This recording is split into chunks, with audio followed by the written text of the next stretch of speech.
मी आता आहे मुंबईच्या परेल येथील मोठ्या ज्या मंडळाच्या मूर्त्या बनवल्या जातात गणपतीच्या आणि त्याच वर्कशॉपमध्ये आहे आणि तुम्ही पाहू शकता या वर्कशॉपमध्ये मोठमोठ्या ज्या मूर्त्या आहेत त्या बनवल्या जातात। गणेशोत्सवाच्या आगमनापूर्वी मुंबईतील जे परेल वर्कशॉप आहे मूर्तिकारांच्या कारखान्यामध्ये गणपती बाप्पाच्या मूर्त्या ज्या आहेत त्या घडवण्याचे काम जे आहे ते आता अंतिम टप्प्यात आलेलं आहे।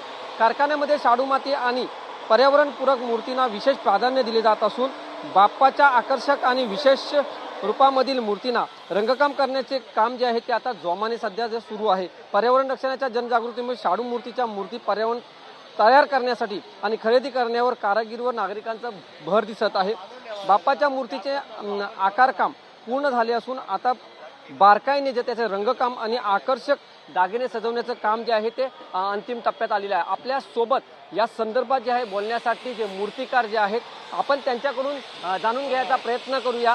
काय सांगाल, मूर्त्या ज्या आहेत मोठमोठ्या तुम्ही बनवता अशी सुद्धा माहिती होते, काय तुमची पहिली किती मूर्त्या बनवल्या आहेत आणि अजूनपर्यंत किती मूर्त्या इथून गेलेल्या आहेत? आता लगभग झालेली आहे सुरुवात। नमस्कार, मी मूर्तिकार सुशांत गणेश पोहेकर।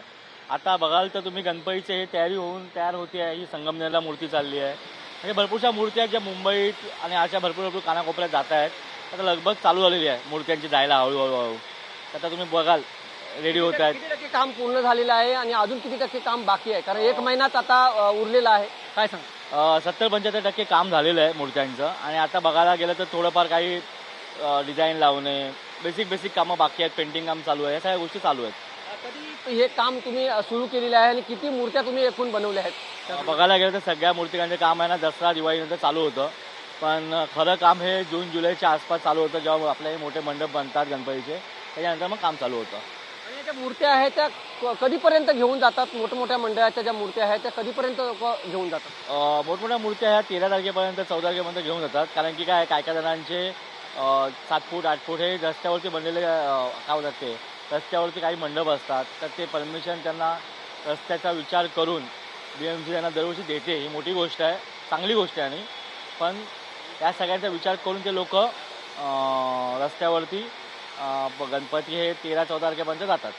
मुंबईतील किती नामचीन मंडळाचे गणपती तुम्ही स्वतः बनवले आहात, त्या संदर्भात काय माहिती? असे भरपूरसे मंडळ आहेत ज्याचे आपण गणपती बनवलेले आहेत, दरवर्षी बनवतो, अजूनही बनवतो, नाही असं नाही। पण सगळ्यांना मी हेच सांगेल की आपला उत्सव आहे, चांगला सेलिब्रेट केला पाहिजे सगळ्यांनी, कुठेही उत्सवाला गालबोट लागला नाही पाहिजे, हे आपलं धोरण आहे। दिवसेंदिवस महागाई वाढत आहे, त्याचा काय फटका यावरती बसलेला आहे का? त्या संदर्भात काय माहिती?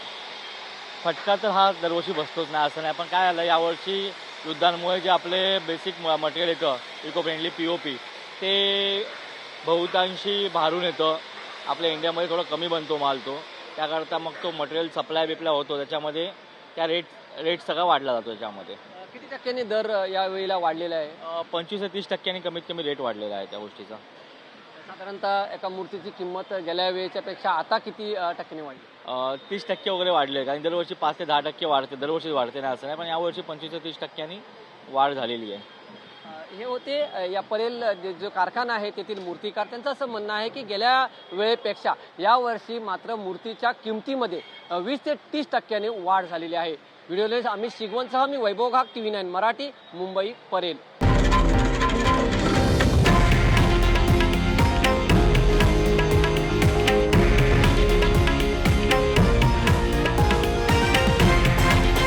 हे आहे देशातील नंबर 1 न्यूज नेटवर्क आणि आपण पाहत आहात TV9 मराठी, एकमेव।